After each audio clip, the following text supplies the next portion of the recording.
Hi అండి. అందరికీ నమస్కారం. Welcome to my channel. ఈ వీడియోలో టీటీడీలో అపశృతి, తీవ్ర టెన్షన్‌లో అధికారులు పూర్తి వివరాలనైతే ఈ వీడియోలో తెలుసుకుందాం. వీడియోని ఎక్కడ గాని స్కిప్ చేయకుండా ఎండ్ వరకు చూడండి. అప్పుడే పూర్తి ఇన్ఫర్మేషన్ అర్థమవుతుంది. ఫ్రెండ్స్ ఇక విషయానికొచ్చినట్లయితే తిరుమల తిరుపతి ప్రధాన పరిపాలనా భవన్‌లో అగ్ని ప్రమాదం అయితే జరిగింది. ఇంజినీరింగ్ విభాగంలో గదిలో అయితే మంటలు ఎగిసిపడ్డాయి. సో, ఈ ప్రమాదంలో పలు ఫైళ్ళైతే కాలి బూడిదయ్యాయి.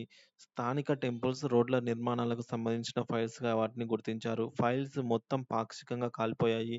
అగ్ని ప్రమాదంపై సమాచారం అందుకున్న ఫైర్ సిబ్బంది ఘటనా స్థలంలో మంటలను అదుపు చేశారు. అటు టీటీడీ అధికారులు, పోలీసులు ప్రమాద స్థలాన్నయితే పరిశీలించారు. స్థానిక పోలీసులకు ఫిర్యాదు చేశారు. అన్ని కోణాల్లో దర్యాప్తు చేస్తూ ఉన్నారు. అయితే కొన్ని ఫైళ్ళపై ఇప్పటికే ఫైలింగ్ జరిగింది అనైతే అధికారులు తెలిపారు. ఇదిలా ఉండగా రాష్ట్రంలో ఇటీవల కాలంలో రాష్ట్ర ప్రభుత్వం ప్రభుత్వ కార్యాలయాల్లో అయితే వరుసగా ఫైళ్ళ దగ్ధం కనిపిస్తోంది. సో, విజయవాడలో పొల్యూషన్ బోర్డ్‌లో ప్రారంభమైన ఫైళ్ళ దగ్ధం పరంపర కొనసాగుతోంది. మదనపల్లె సబ్ కలెక్టర్ కార్యాలయంలోనూ ఫైళ్ళైతే కాలిపోయాయి.